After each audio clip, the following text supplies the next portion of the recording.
सिद्धाणविणमो आयरियाणम् नमो उवज्झायाणम् नमो लोये सौवसामूढम्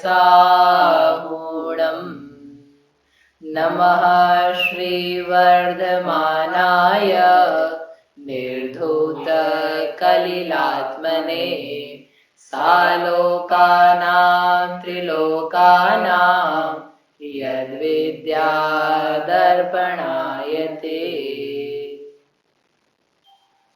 ये मांगलिक ग्रंथ श्री रत्नकरंजी शावकाचार्य, इसके रचयिता आचार्य भगवान श्री समंत भद्र स्वामी हैं।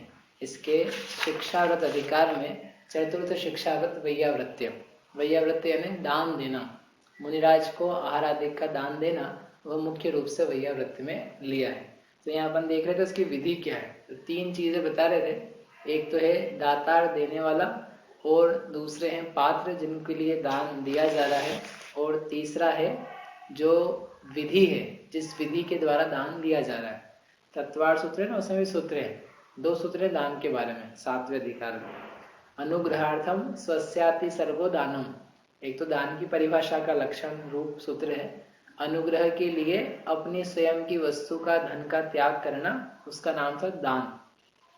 और उस दान में विधि, द्रव्य, दात्र, पात्र, विशेषा, तद विशेष, विधि से, द्रव्य से, दात्र से, पात्र से उस दान में विशेषता आती है।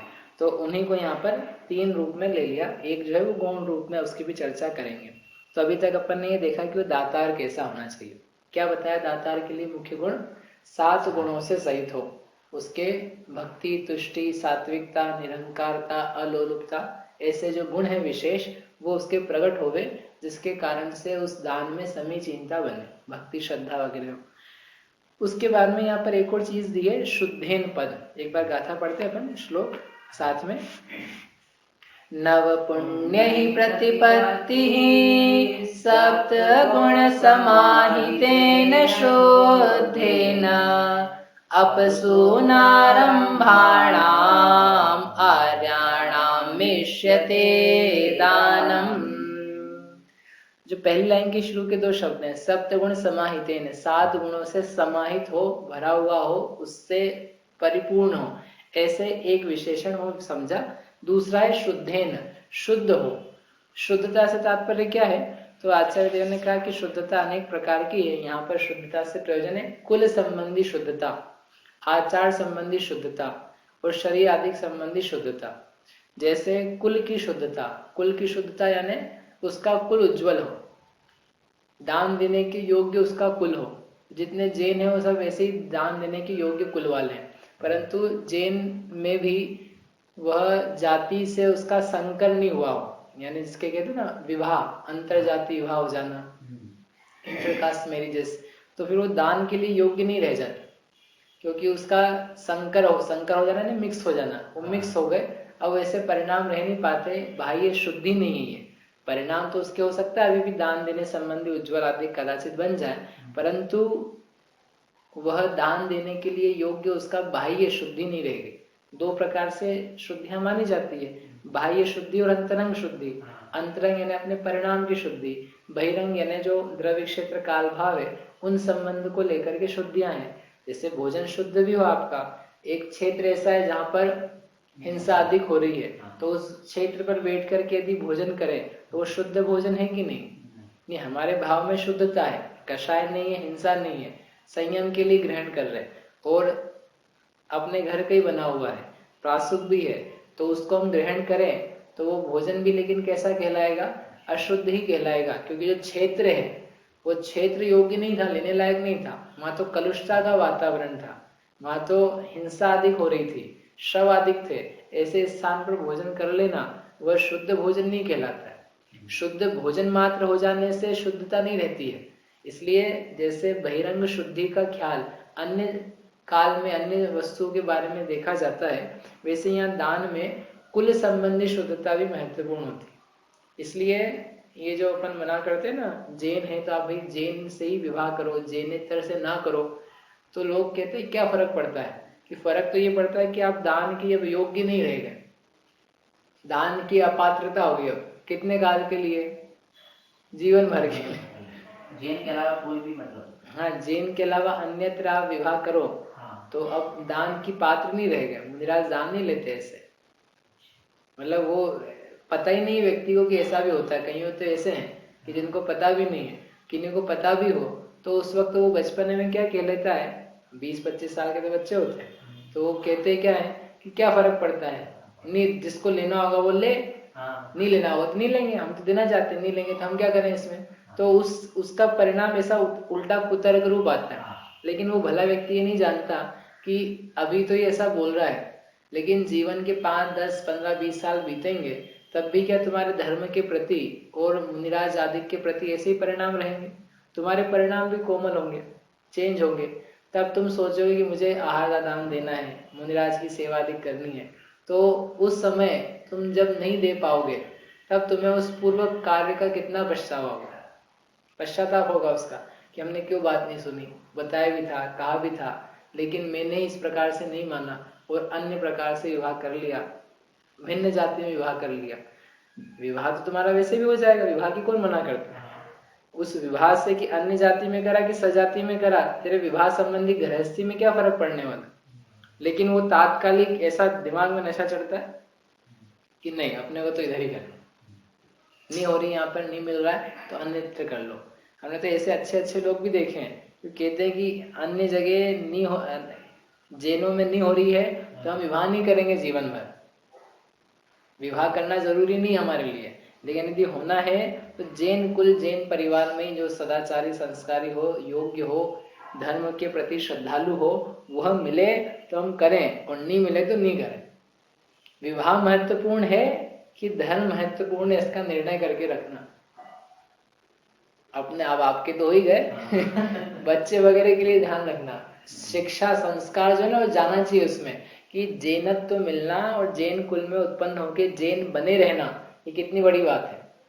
ये तो एक अपने को बर्थ से एक वरदान मिल गया कि अपन जैन हैं जाति से, लेकिन इस जैन जाति को जैन बनाए रखना।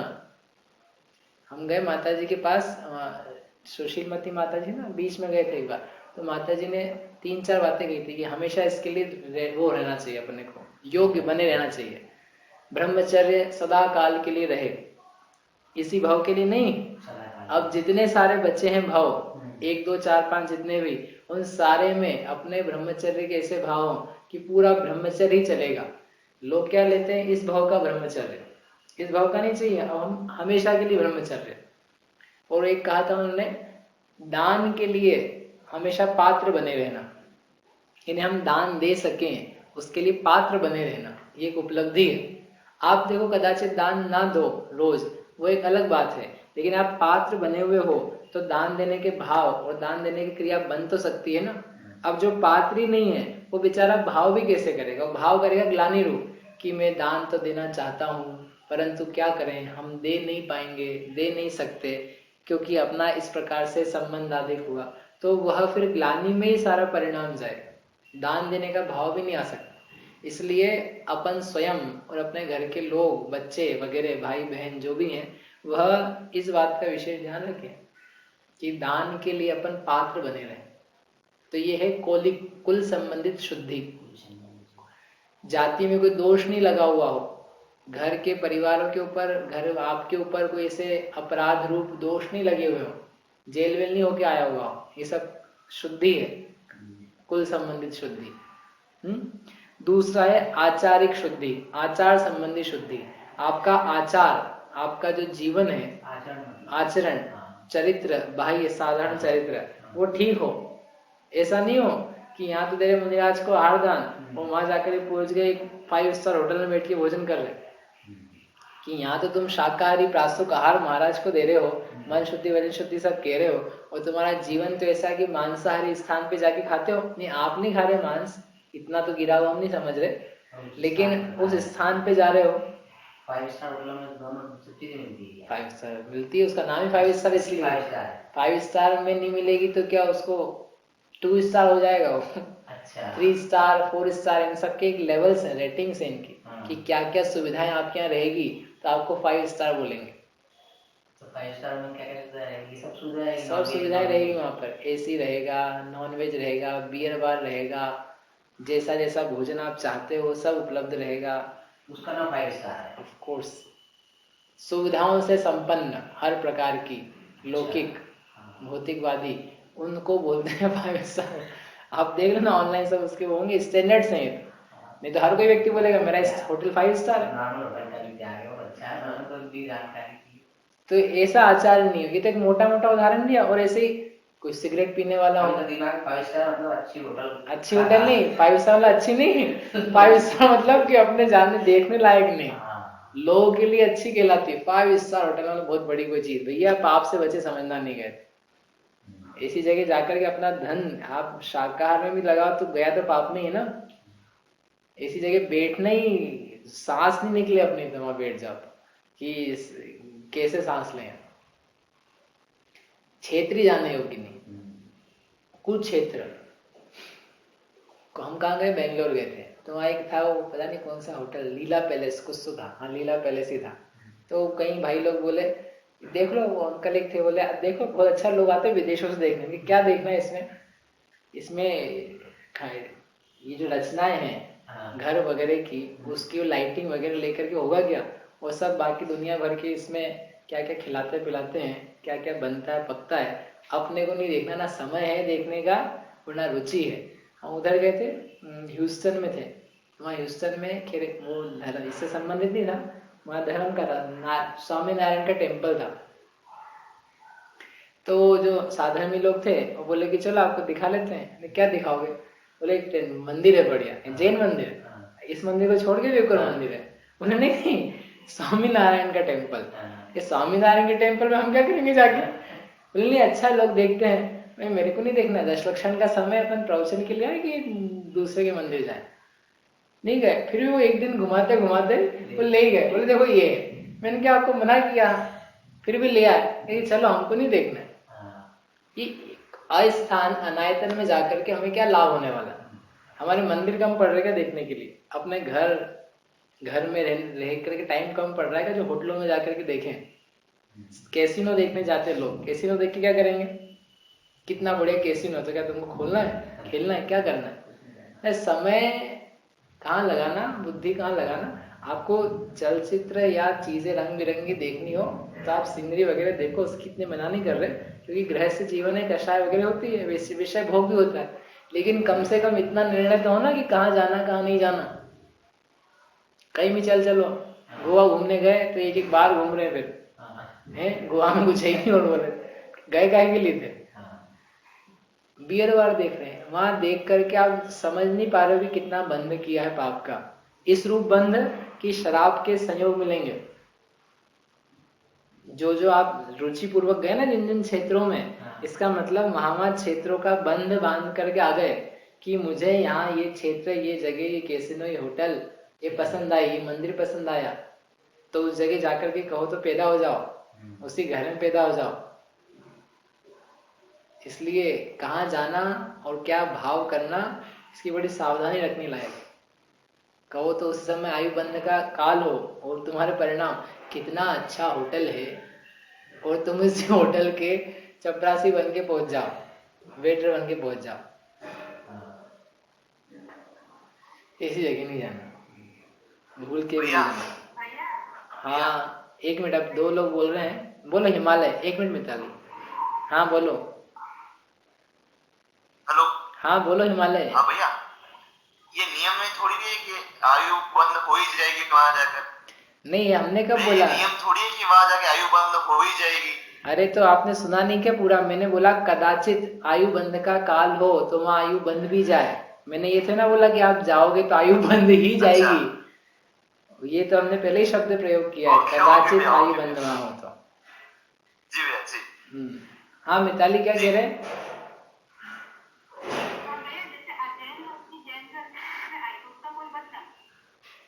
अजैन व्यक्ति जैन कुल में आया। हाँ, जैन कुल में आया। हाँ उसका कैसे तो वो नहीं बदलेगा ना, मतलब क्या है कि लड़कियां जब जैन कुल में आती है तो फिर वो जैन कहलाती है। उनका जो गोत्र ने जाती है ना, वो फिर जैन रूपी कहलाता है।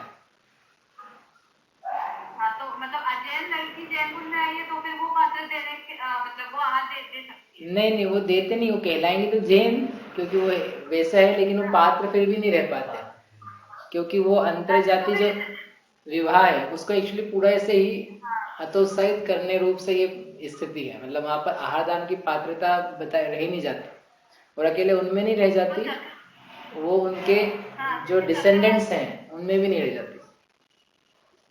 जैसे चक्रवर्ती हो गया, अब जब मलेच्छखंड से वो आते थे, मतलब मलेच्छखंड की रानियां उनकी बनती थी, हाँ तो वो भी ऐसे नहीं दे पाते होंगे आहार दान। हाँ, इनका अच्छा प्रश्न है कि मलेच्छखंड चक्रवर्ती होता है, और चक्रवर्ती की फिर रानियां होती है, वो रानियां क्या अकेला आर्यखंड की जैन थोड़ी ना होती है, मलेच्छखंड की होती है, जैन धर्म का नामो निशान नहीं है, पसंद नहीं हो तो होती है उनकी, पसंद नापसंद से मतलब नहीं है, तो वहां होती है। फिर उनका क्या होता है, क्योंकि चक्रवर्ती भी आहार दान देता है, तो क्या है कि जब चौथा काल चलता है तो वहां 4 प्रकार के वर्ण माने जाते हैं, क्षत्रिय, ब्राह्मण, वैश्य, शूद्र।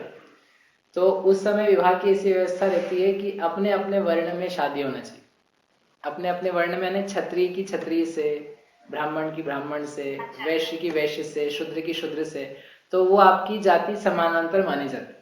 तो यदि उसने करी भी है शादी तो वो क्षत्रियों से करी, क्षत्रियों की लड़कियां लाया है। अच्छा, तो प्लेस में क्षत्रिय भी होते हैं।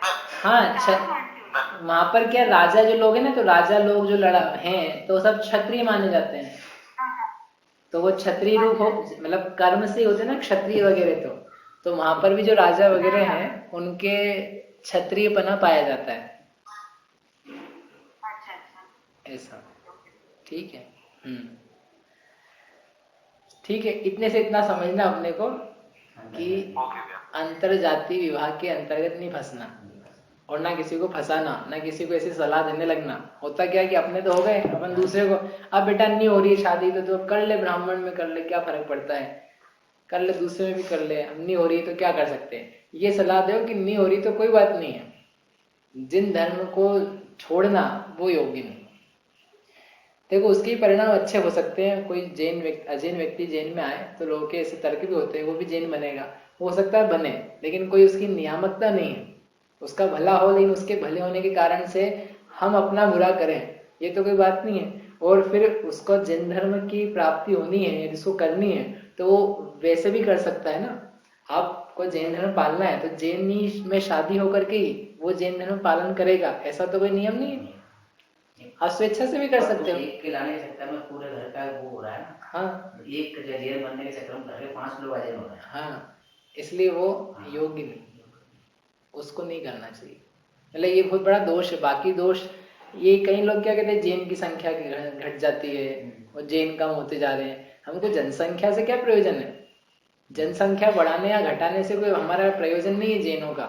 हमारा तो इतना प्रयोजन है कि अपन दान के योग्य बने रहें, और उसके निमित्त से जो फिर कालांतर में कलह अधिक होती है, अब वो क्या है कि जब प्रैक्टिकली आती ना चीजें तो समझ में आती। भिन्न भिन्न जाति के लोग विवाह करते हैं तो उनके घरों में क्या क्या समस्या है, आप उनके पास जाके पूछोगे तो आपको समझ में आ जाएगी। या तो उनके जीवन में धर्म का नामो निशान नहीं होगा, या फिर उनको लेकर के, धर्म को लेकर कॉन्फ्लिक्ट्स होंगे, वो सहज रूप में होंगे, आप बचा नहीं सकते। अरे एक दिगंबर श्वेतांबर की शादी हो जाए तो ही इसमें समस्या हो जाती है, तो ये बड़ा दुविधा का काम हो जाता है। तो ये भिन्न जाति में चले जाए तो फिर क्या कहना। ठीक है, तो ये तो हुई कौलिक, और फिर आचारिक, आचार संबंधी। आपका आचरण जो है, आप दान दे रहे हो तो कल को आपको कोई या कोई दूसरा व्यक्ति ना कह सके कि कल तो दे रहा था मुनि महाराज को दान, और अभी देखो इसका आचरण कैसा है, ये क्या कर रहा है, ये सिगरेट पीता है, ये तंबाकू खा रहा है, ये बीड़ी पीता है, ये हीन आचरण करता है। ऐसा आचरण नहीं होना चाहिए। ये होती है आचारिक शुद्धि। और फिर दिया शारीरिक शुद्धि, शरीर संबंधी शुद्धि, तो उसको तो अपन फिर आगे 9 शुद्धियों में कहेंगे भी। शारीरिक अशुद्धि नहीं हो, शरीर में मल आदि नहीं हो, रजस्वला वाले दिन नहीं हो, अथवा पुरुष है तो सूतक के, पातक के, ये वाले दिन नहीं हो, पुरुष हो महिला जैसे भी, तो वह इस प्रकार के शारीरिक अशुद्धि वाले जो दिन हैं उनको छोड़ करके उसकी शुद्धता बनी हुई हो, वह कहलाती है शुद्धता। ऐसी अनेक प्रकार की शुद्धता किसमें आई, शुद्धि में। 2 विशेषण जो दिए वो ले लिए। हाँ बोलो हिमालय।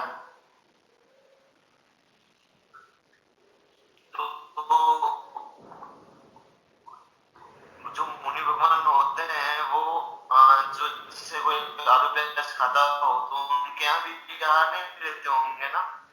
इनका प्रश्न है कि वो मुनि महाराज हैं तो कोई जमीकंद आदि खाता है, उसके आहार लेते हैं कि नहीं लेते हैं? लेते हैं कि नहीं लेते हैं? नहीं लेते हैं। क्यों? क्या ये समय समय के अनुसार चलता रहता है? वास्तव में तो लेने योग्य नहीं है, उस व्यक्ति को भी देना योग्य नहीं है। इसलिए मुनिराज जब देते हैं तो जो व्यक्ति कह ही रहा है मन शुद्धि, वचन शुद्धि, काय शुद्धि, इसका मतलब है कि उसका मन वचन काय शुद्ध है। कम से कम जब वो आहार दे रहा है तब तक तो उसके इस प्रकार के त्याग हैं, जिसकी रात्रि भोजन ना करे, जमीकंद आदि का त्याग करे। इवन पहले तक तो ये भी था कि मुनिराज पूछ ही लेते थे, और पूछ कर किया ऐसे नियम, जिसकी इस प्रकार की शुद्धियां हो वो ही मुनिराज को आहार दान दे, और जिसके नहीं है वो ना दे। यदि आपको देना है तो आप नियम करके दे दो। लेकिन क्या है, वर्तमान में समय ऐसा बिगड़ता जा रहा है कि लोग बिल्कुल ही भ्रष्ट हैं बिल्कुल ही गिरे हुए।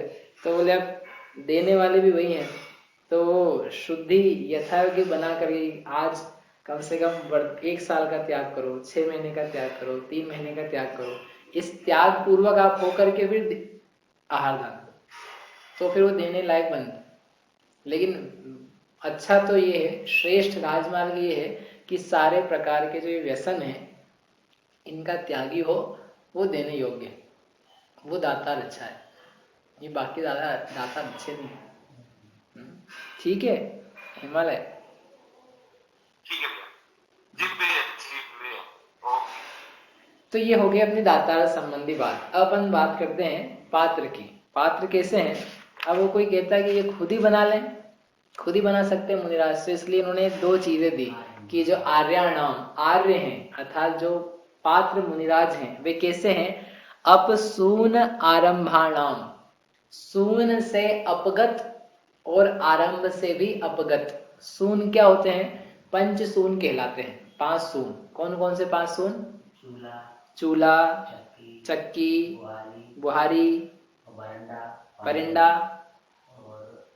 ओखली, ये 5 सून कहलाते हैं। सून यानी जो हिंसा के स्थान है या जिनको करने में हिंसा अधिक पाई जाती है वह चीजें कहलाती पंच सून। ये ऐसी हैं जो गृहस्थ जीवन में अनिवार्य पाई जाती हैं। कौन कौन से हैं? वापिस अपन करते हैं। एक है खंडनी। खंडनी यानी कूटना, कूटने का सामान रहता है ना, ओखल जिसको बोलते हैं। तो पहले ओखली होती थी, एक बड़ा सा वो, उससे डंडा लेकर के मूसली से, तो वो है अपने लिए, अपने घर में तो नहीं है वो, लेकिन उसको लेकर के दूसरी चीज है ना, कूटने का काम कौन करता है? मिक्सर से कूट लेते हैं, या वो छोटा सा रहता है, तो वो कूटना बंद नहीं हुआ है, क्रिया तो रहेगी ना आपके साधन बदल सकते हैं, तो नाम भले चेंज कर लो लेकिन वो बात तो बनी हुई है। तो वो है एक सून, पहला सून ओखली से कूटना। दूसरा है चक्की। चक्की गाय के लिए चाहिए आटा पीसने के लिए, बेसन आदि पीसने के लिए। तो पहले चक्की चलती थी हाथ की, अब आजकल हाथ की नहीं चलती, तो कोई बात नहीं, दूसरी चलती है। तो उसमें भी लेकिन हिंसा का या आरंभ का कार्य तो बना ही रहता है। तो ये दूसरा सून। तीसरा है चूल्हा। चूल्हे के बिना भोजन कैसे पकेगा? तो चूल्हा यानी अग्नि या अपने लिए गैस, ये क्या है? ये तीसरा सून। ये भी कैसा है? आरंभ रूप। फिर है उदकुंभ या फिर परिंडा, पानी रखने का स्थान या पानी भरना। बिना पानी के गृहस्थी कैसे चलेगी?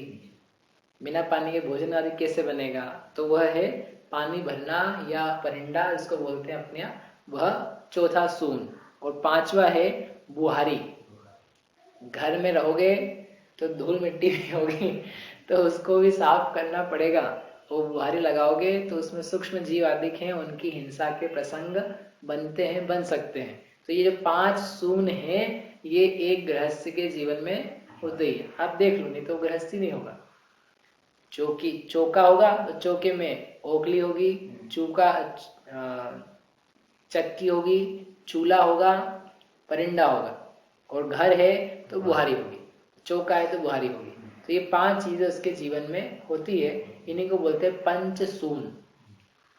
अब ये कह रहे हैं अपसून, यानी इन 5 सूनों से जो रहित है, इन 5 प्रकार के गृहस्थी की क्रियाओं से जो बिल्कुल शून्य है। तो एक महिला बोली हम भी शून्य हैं, हम भी ना घर में चक्की चलाते हैं, ना बुहारी करते हैं, ना पानी भरते हैं, ना अग्नि जलाते हैं, कुछ नहीं करते, अपन तो ऑफिस जाते बस बोले अब सुने हम भी, इसलिए हम भी आर्य। तो उन्होंने एक और शब्द दिया आचार्य ने, इसलिए आरंभ, अप आरंभ, जो आरंभ से भी रहित है, अपगत आरंभ, जिनके आरंभ यानी व्यापार धंधा, बिजनेस, काम काज, पढ़ाना लिखाना, नाचना गाना, सुनना सिखाना, ये सब कोई क्रिया जिसके नहीं पाई जाती है, जो पाप रूप क्रियाओं से सर्वथा रहित हैं, अत्यंत शुद्ध हैं, पुण्य रूप जिनका जीवन है, आत्मानुभव निरंतर में करने में रत रहते हैं, ऐसे जो हैं उनको कहते हैं आर्य। वे हैं दिगंबर मुनिराज, उनको ही दान देने का उत्तम पात्र स्वीकारा गया है। और इनको क्यों दिया जा रहा है, मुख्य रूप से इनकी बात क्यों कह रहे हैं कि ये अपसून है ना, ये स्वयं के लिए बनाने नहीं वाले हैं, ये किसी को बोलने नहीं वाले हैं, ये खुद अग्नि नहीं जलाने वाले हैं, ये कोई चूल्हा चक्की नहीं करने वाले हैं, ये तो अपने मात्र संयम की साधना करेंगे।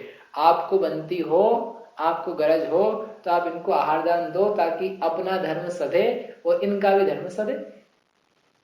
ये आपके कोई घर के नहीं है, ये इतना बढ़िया सिस्टम है मतलब जैन शासन में कि ये अपने घर के नहीं है, अपने सगे बंधु नहीं है, अपने कोई मित्र नहीं है, लेकिन ये फिर भी जगत बंधु हैं। इनको देख करके ही व्यक्ति जब ये निकलते हैं मुद्रा से तो सब लोग तैयार हो जाते हैं आहार कराने के।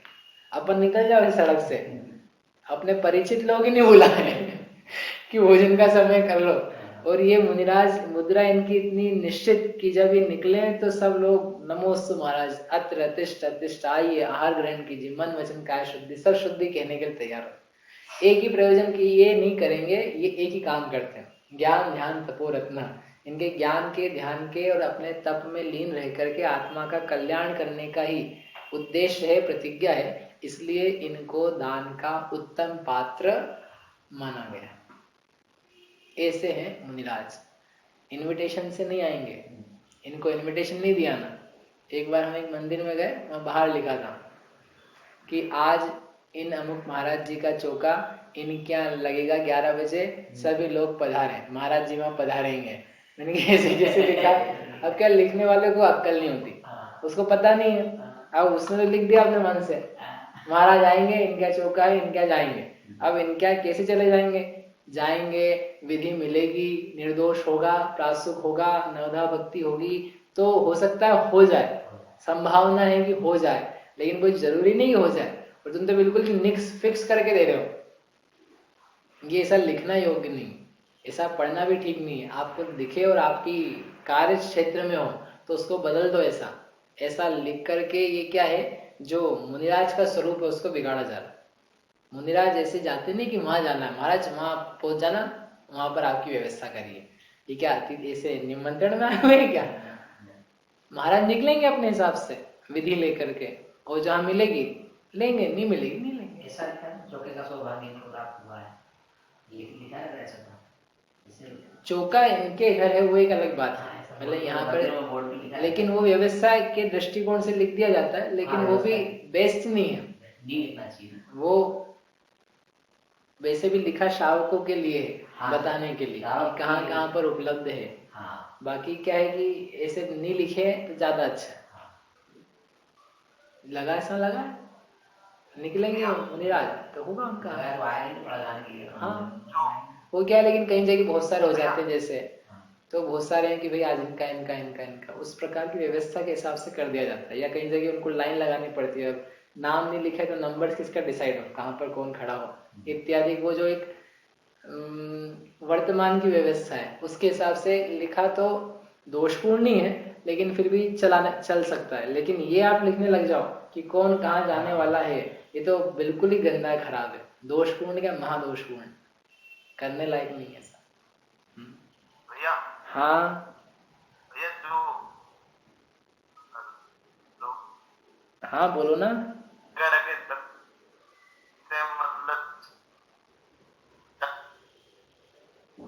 4 दिन आपको और करना है, 4 दिन आपको और करना है। आपकी है ना आवाज बिल्कुल भी नहीं आ रही, कट कट के आ रही है, तो आपका प्रश्न लिख करके देना, अपन वापस बात कर लेंगे, ठीक है। तो ये आर्य के लिए कहा, आर्य के लिए क्या कहा, अपसून जो सून से रहित हैं और जो आरंभ से रहित हैं उनको कहा आर्य। ऐसे आर्य वह दान के पात्र हैं। इस प्रकार 2 चीजें हो गई। अब अपनी बची तीसरी, इसका नाम है विधि। उस विधि के लिए अपन कल बात करेंगे। विधि और फिर देय, दान में देने लायक वस्तुएं क्या है, ये 2 करके ये प्रकरण पूरा हो। ऐसा जान करके अपन भी पात्र को उत्तम दातार रूप से होकर के दान देवे, दातार का स्वरूप बना रहे अपने में और स्वयं पात्र बने। इसके लिए एक माता जी थी, उन्होंने बताया कि दीक्षा कैसे हुई उनकी। करें 2 मिनट लगेगा। उन्होंने कहा, मैंने पूछा माता जी दीक्षा कैसे हुई, तो बोले हम महाराज के पास गए एक बार, सन्मति सागर जी के पास, और उनको आहार देना था। तो हमने महाराज से कहा हमको आहार दान देना है, तो बोले ठीक है दे देना। तो वो बैठी रही। अब महाराज उस दिन उपवास था उनका, उठे ही नहीं, तो बैठी रही, तो महाराज से उठे ही नहीं। तो उन्होंने बोला महाराज से, महाराज बोले हमारा तो आज उपवास। बोला आपने तो कहा था। बोला हमने ये कब कहा था कि आज देना तो बोले अब ठीक है, अब बोला है और देना है। तो वो रुक गई, उनको जाना था वापस अपने गांव, लेकिन रुक गई। फिर वो अगला दिन आया, अगले दिन फिर महाराज उठे, उठ करके फिर जहाँ भी गए महाराज आहार के लिए, तो वो भी चली गई। फिर उन्होंने दिया दान, आहार दान हुआ, और फिर उन्होंने स्वयं ने किया। फिर ये वापस आई, महाराज अब जा रहे हैं, जाने का टाइम। तो महाराज बोला हो गया, बोले दे दिया दान, दे दिया। तो महाराज ने बोला कि दान देना सीखा है, लेना भी सीखो। वो समझ में नहीं आया, दान देना दे दिया, लेना क्या सीखना। मतलब उनका अभिप्राय था कि दे दिया ना, मतलब तुम दीक्षा आहार दान लेना भी सीखो, दीक्षा धारण करो। तो उसको एकदम झटका लगा। वो वैसे भी चाहती थी दीक्षा लेना, लेकिन उसको फिर जो भी समझ में आया, जो भी सेट हुआ, तो उसने वहीं पे गई नहीं। फिर हो गया, उसने दीक्षा ले कि अब तो आहार दान लेना ही सीखेंगे, लेना सीखेंगे, अर्थात ले करके संयम के मार्ग पे आके रत्नत्रय की साधना से ये भाव पूरा कर। तो उन्होंने दीक्षा ले। तो ऐसे हम भी आहार दान लेना भी सीखें पहले, लेकिन लेने के पहले देना सीखें, दे करके फिर लेना भी आए। ऐसी मंगल भावना से अभी की वाणी के ज्ञान ते सूझे लोकालो, सो वाणी मस्त